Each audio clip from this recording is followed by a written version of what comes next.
안녕하세요. 이시우TV의 이시우입니다. 오늘은 다가오는 15일 오후에 치러지는 K리그 경기들을 분석해볼까 하는데요. 오늘 준비한 경기는 K리그 1부 한 경기인 광주와 울산의 맞대결부터 2부 리그 6경기들로 총 7경기로 준비해보았으며 어떤 경기들을 골라서 분석해볼지 고민하던 찰나에 아무래도 난이도가 어렵기 때문에 모든 경기를 다루는 것이 좋겠다고 생각되어 준비했으니 영상이 평소보다 길더라도 필요한 정보만 요약해서 준비해보았으니 끝까지 시청하시고 여러분들의 결정에 있어서 도움이 되기를 바라면서 오늘의 승부식 60회차 K리그 7경기 분석 지금 바로 시작해보도록 하겠습니다. 영상이 도움되셨다면 좋아요와 구독 한번 부탁드리도록 하겠습니다. 오늘의 첫 번째 경기는 광주와 울산의 맞대결입니다. 광주는 달빛더비라 부르는 대구원정에서 또다시 패했습니다. 대구전 무승의 징크스를 이겨내지 못한 채 2연승이 끊어지고 말았는데요. 침체된 분위기 속 아시아 챔피언스리그 일정으로 인해 수년된 경기인 울산과의 홈경기를 치르게 되었습니다. 광주의 운영 방침에는 큰 변화가 없을 전망입니다. 라인을 올려 박스 근처에서 패스플레이를 통해 골을 노리는 방침을 내세울 전망인데요. 다만 울산이 의도적으로 라인을 내리고 제한적인 공격 숫자를 활용해 공격을 풀어나가는 상태이며 어렵지 않게 주도권은 쥘 수 있을 것으로 예상되었는데요. 지난 경기에 이어서 돋보이는 화력을 보여준 광주입니다. 가브리엘과 엄지성 그리고 이건희로 구성될 전방 패키지는 박스 근처에서 세밀한 패스워크를 통해 박스 안에서 공처리 과정이 미숙한 울산의 한 골 이상에 대응할 가능성을 보여줄 수 있을 전망인데요. 물론 배후 공간 노출은 매 경기마다 광주가 안고 있는 문제점이라 할 수 있습니다.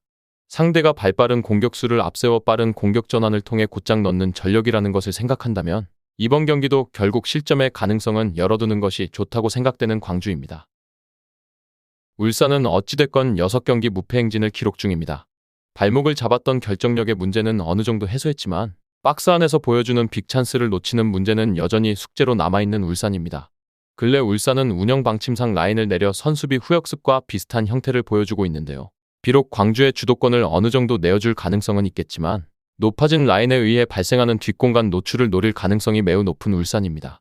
결국 발빠른 자원인 엄원상을 앞세워 역습을 노리는 형태가 될 수 있으며 이후 쇄도에 들어오는 주민규와 루빅손 등을 활용해 공격에 방점을 지을 것으로 예상되었는데요. 리그 내에서도 가장 강한 화력을 보유한 이들이라면 상대의 골문을 열어젖히는 건 그렇게 어렵지 않을 전망입니다. 반면 김천전을 넘어 매경기 노출하고 있는 불안 요소도 있었는데요. 바로 박스 안에서의 볼 처리와 공격수를 틀어막지 못하는 수비라고 할 수 있습니다. 조현우의 엄청난 선방쇼에 가려져서 그렇지 민첩성이 떨어지는 김영권과 임종은은 상대 공격수와의 속도전을 이겨내는데 어려움을 겪고 있으며 임종은이 직전 경기에서 머리에 충격을 입고 교체 아웃된 상황입니다. 대안으로 내세울 수 있는 황석호가 이번 경기에서 선발 라인업에 복귀하더라도 드라마틱한 변화를 가져다 주는 건 사실상 불가능에 가까우며 이번 경기도 불안 요소를 안고 경기에 임하는 울산이라 할 수 있습니다. 이 경기는 무승부 또는 다득점의 선택지를 고려해 볼 수 있었습니다. 리그를 대표하는 화력을 갖춘 두 팀의 맞대결입니다. 더군다나 수비의 불안 요소를 안고 있는 상황마저 비슷한데요. 양측 모두의 득점 가능성을 열어두고 난전의 양상으로 경기가 흘러갈 가능성이 높아 보였으며 다만 승리를 결정지을 수 있는 한 방의 부재가 존재하고 경기 막바지 집중력 부재로 실점을 허용하는 양상도 비슷하기에 승리를 결정지을 만한 한 방을 기대하기 어려운 만큼 플러스 핸디캡의 접근까지도 고려해 볼 수 있었습니다. 다음은 부천과 안산의 맞대결입니다. 부천은 지난 경기에서 4대3으로 전남에게 패배를 기록하고 말았는데요. 오랜만에 다득점이 나오는 매치를 치렀지만 결국 믿었던 수비가 급격하게 무너진 것이 화근이 되고 말았습니다. 지난 경기에서도 3골을 모두 다른 선수가 기록했던 부천인데요. 일단 득점에 기여하는 숫자가 많다는 점은 긍정적으로도 볼 수 있었습니다. 물론 현재 1선과 2선에서 확실하게 꾸준함을 보여주는 선수가 부족하다는 점은 여전하다 할 수 있으며 부천이 전반적으로 3백의 움직임이 느린 편이라 지난 경기에 에너지 레벨이 부족했던 것은 어느 정도 필연적이었다고 볼 수도 있었으며 안산도 강하게 압박하는 상황을 만들고 있다는 점을 결코 간과할 수 없었습니다. 안산은 지난 경기에서 3대0으로 이랜드에게 패배를 기록했습니다. 결국 다시 최하위권으로 떨어지고 말았는데요. 지난 경기에서도 무득점에 그치면서 임관식 감독은 고개를 떨구고 말았습니다. 경기를 주도하는 모습은 어느 정도 보여주고 있는 안산인데요. 압박을 상당히 강하게 가져가는 편이기도 하고 후반에도 지난 경기 높은 위치까지 라인을 올리는 모습도 보여준 바 있습니다. 다만 김범수가 침묵하는 등 에이스뿐만 아니라 팀의 골 감각 자체가 많이 떨어진 모습을 보여준 점이 아쉬웠으며 그나마 블록을 세우는 등 압박을 하는 상황에서의 안정감이 아주 떨어지는 모습은 아니었으며 지난 경기 3골 실점이 올 시즌 처음으로 3골 이상을 허용한 매치라는 점은 어느 정도 긍정적으로 볼 여지는 충분하다 생각되었습니다. 이 경기는 과감하게 간다면 무승부도 가능성이 있어 보이는 매치라 할 수 있습니다. 부천도 여전히 확실한 주포가 없다는 사실은 명백할 것이고 후반전 에너지 레벨이 우려스러운 상황이라 볼 수도 있습니다. 안산도 결정력이 확실한 상황은 아니더라도 압박 라인과 공격성을 유지하는 상황을 만들고는 있다는 점이 주요하다 생각되는 만큼 이 경기는 무승부의 선택지를 고려해 볼 수 있었습니다. 다음은 전남과 성남의 맞대결입니다. 전남은 부천을 상대로 4대3 승리를 기록했는데요. 85분 이후에 두 골을 몰아치면서 극적으로 대역전승을 기록할 수 있게 되었습니다. 또한 이 경기를 통해 5경기 무승에서도 벗어난 전남인데요. 그래도 상대에게 3골을 허용하는 등 상당히 아슬아슬하게 승리를 거두는 모습이었습니다. 애초에 라인을 매우 높게 형성하는 유형의 전남이라 수비 라인에서의 안정감은 일정하다고 보기는 어려웠으며 성남이 이기형 체제에서 꽤 소극적으로 나선 상황에서는 어느 정도 실점 커버가 되었지만 성남도 이제는 공격과 수비의 전환이 꽤 빨라진 모습으로 탈피했다는 점도 유의해야 할 부분이라 생각되었습니다. 또한 전남은 박스 안에서의 영향력도 기복이 있는 편인데요. 압박이 강한 팀을 상대로는 박스 안에서의 영향력을 아주 잘 보여주는 모습은 아니며 물론 에이스인 발디비아를 후반에 투입하는 것으로 상대가 지친 타이밍을 노리는 것은 나름대로 효과를 보고 있는 전남입니다. 성남은 경남을 2대1로 격파하는 데 성공했는데요. 감독 대행 체제에서 1패만을 기록하는 등 상승세를 꽤 잘 타고 있는 상태의 성남입니다. 대행이 아니라 정식 감독으로 선임해야 한다는 이야기도 슬슬 나오고 있는데요. 루이즈가 멀티골을 또다시 기록하는 등 공격에서의 성과가 좋은 모습인 성남입니다. 이기영 감독 체제에서 매우 소극적으로 나서던 상황과는 다르게 운영하고 있으며 그나마 크리스의 공격 포인트가 적다는 점이 단점으로 꼽히기도 했지만 최철루 대행은 여러 선수들이 득점에 관여할 수 있는 자신감을 내비치기도 했습니다. 맞불 양상으로 가는 상황에서는 수비적으로 아주 꾸준하지는 않은 성남인데요. 5백을 가동하면서 실리적으로 플레이를 했던 상황에서도 생각보다는 중원에 공간을 내주는 빈도가 많다는 자평을 하기도 했습니다. 이 경기는 우선적으로 다득점 양상을 기대해 볼 수 있었습니다. 전남은 늘 공격적으로 라인을 올리는 것을 선호하는 전력입니다.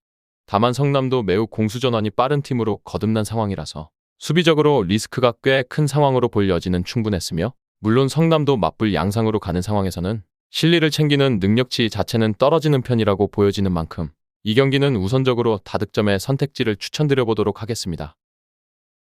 다음은 충남 아산과 김포의 맞대결입니다. 아산은 지난 경기 부산을 상대로 3대2 승리를 기록했습니다. 서로 꽤 공격적으로 플레이를 하는 편이라서 어느 정도 난타전이 예상된 상황이기는 했습니다. 하지만 먼저 달아난 것이 결국에는 승점 3점으로 이어지게 된 셈입니다. 물론 김포를 상대로는 아산이 매우 약했던 모습이었는데요. 김포의 선수비 후역습 성향에 당하는 빈도가 잦았고 첫 2번의 만남에서 승리를 거둔 뒤로는 아예 득점포를 가동하지 못하는 경우도 잦았던 아산입니다. 2022년 8월 이후에 아산이 김포를 상대로 넣은 골은 단 1골에 불과할 정도입니다. 김포는 아산같이 공격적으로 플레이를 하는 팀을 역습으로 잡아내는 것을 선호하는 양상이며 사실 골이 들어간 상황에서도 이를 지키지 못해서 경기가 이상해지는 경우가 매우 잦았던 아산입니다. 김포는 안양을 상대로 0대0 무승부를 기록했는데요. 김포가 보여주는 수비의 퀄리티를 다시 한번 선보였고 고정훈 감독도 승리 같은 무승부라며 만족감을 표하기도 했습니다. 유효 슈팅 14개를 모두 잡아낸 손정현 키퍼가 MOM이라 할 수 있었으며 물론 슈팅 22개를 내주는 모습을 보여주기는 했어도 공격적인 안양을 상대로 실리를 택할 상황이었음을 감안하면 최종적으로 무실점을 기록했다는 점이 긍정적으로 볼 여지는 충분했으며 물론 루이스 정도를 제외하면 뚜렷하게 공격에 적극적으로 참여하는 선수가 부족한 김포이며 아산을 상대로도 최대한 한 골 차이의 신승 양상을 노리는 경우가 많은 김포입니다. 이 경기에서 가장 추천드리고 싶은 선택지는 무엇보다 저득점이었는데요. 아산이 김포를 상대로는 수비와 역습에 당하는 경우가 잦은 편이고 물론 김포도 루이스 하나에 의존하는 공격 때문에 신승 양상 이상의 것을 만들고 있지는 못한 편이기에 결국 무승부나 김포의 한 골차 승부 정도를 예상하는 것이 좋아 보였으며 우선적으로는 다득점의 선택지와 플러스 핸디캡의 선택지를 채택해 보도록 하겠습니다. 다음은 안양과 경남의 맞대결입니다. 안양은 0대0으로 김포와 무승부를 기록했습니다. 사실상 안양이 일방적으로 김포를 두들기는 매치였지만 최근 1무4패로 부진하던 김포와의 관계를 결국 청산하지 못하는 매치가 되고 말았습니다. 그래도 22개의 슈팅과 14개의 유효 슈팅 등 공격 전개가 아예 막히는 모습은 아니었는데요. 전반적으로 공격적인 플레이가 눈에 띄는 상황의 안양입니다. 상대 키퍼였던 손정현의 야심 모드가 아니었다면 승점 3점을 가져올 만한 경기력을 보여주었다고 할 수는 있었습니다. 물론 안양이 상당히 수비적으로 리스크가 없는 팀은 아닌데요. 특히 라인을 꾸준하게 올리는 양상이 짙은 편이라서 전반적으로 높은 라인 커버는 안양도 조금은 어려워하는 경우가 잦은 모습이라 볼 수 있었습니다. 원정팀 경남은 성남에게 2대1로 패배를 기록했습니다. 잘 나가던 분위기에 찬물을 끼얹고 만 상황이 되었는데요. 경남이 가지고 있는 고질적인 약점이 또 팀을 막아세웠다는 평가를 받기도 했습니다. 경남이 공격적으로는 꽤 꾸준히 성과를 내고 있는 편인데요. 박동혁 감독의 공격적인 운영이 슬슬 팀에 입혀지고 있다는 평가가 있었으며, 다만 이를 지키지 못한 것이 성남전뿐만 아니라 팀의 전반적인 시즌 성과에도 도구로 작용하고 있는 상황입니다.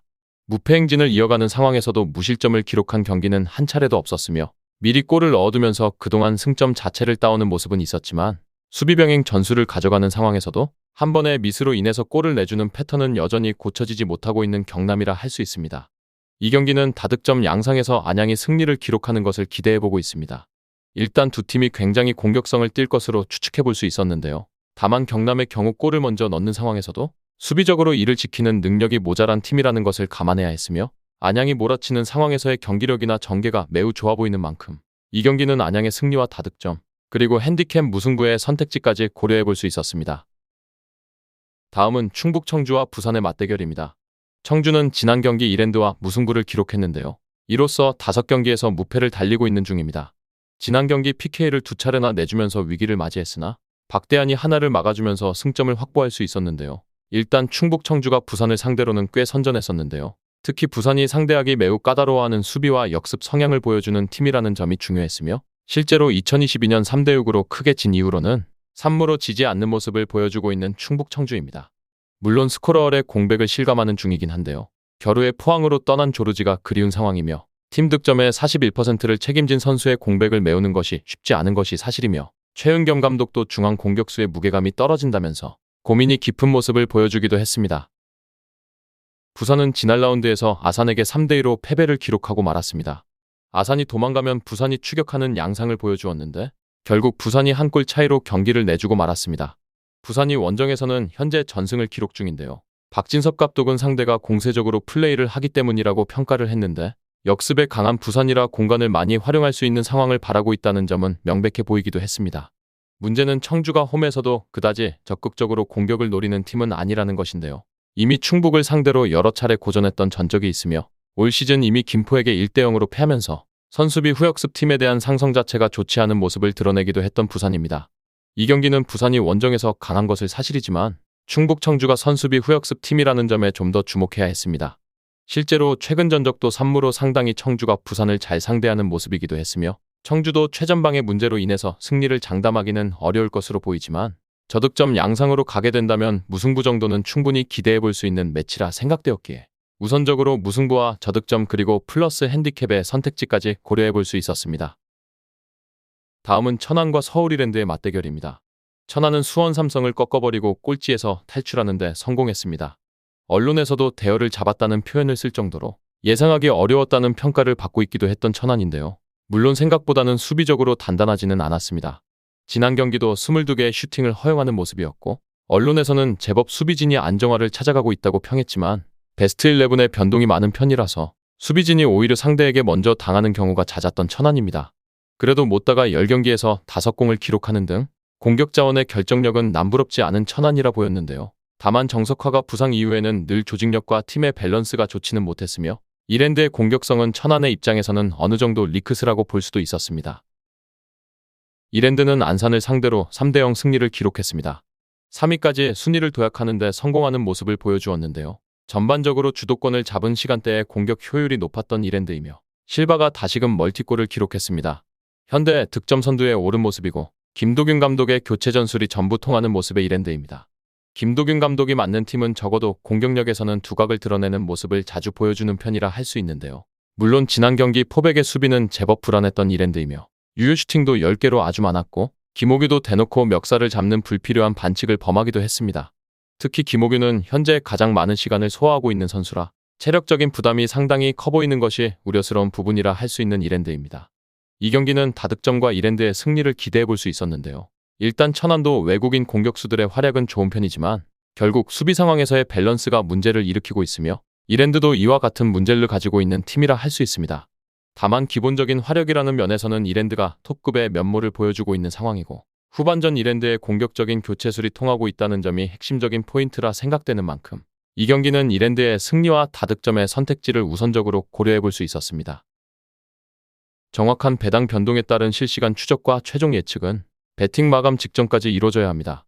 위 부분을 참고하는 배팅이 아닌 더 근시적인 결과는 배당률 흐름의 변화 및 경기 시작 전 결장자 정보에 따라 변동될 수 있습니다. 함께 배팅으로 더 효율적인 승률을 만들고자 만들어낸 채널입니다. 모든 경기를 영상에 담아내기에 한계가 있습니다. 이외 다른 경기들의 정보와 결과 예측 및 더 많은 도움이 필요하시다면 분석방으로 언제든지 연락주세요. 최선을 다해 보이겠습니다.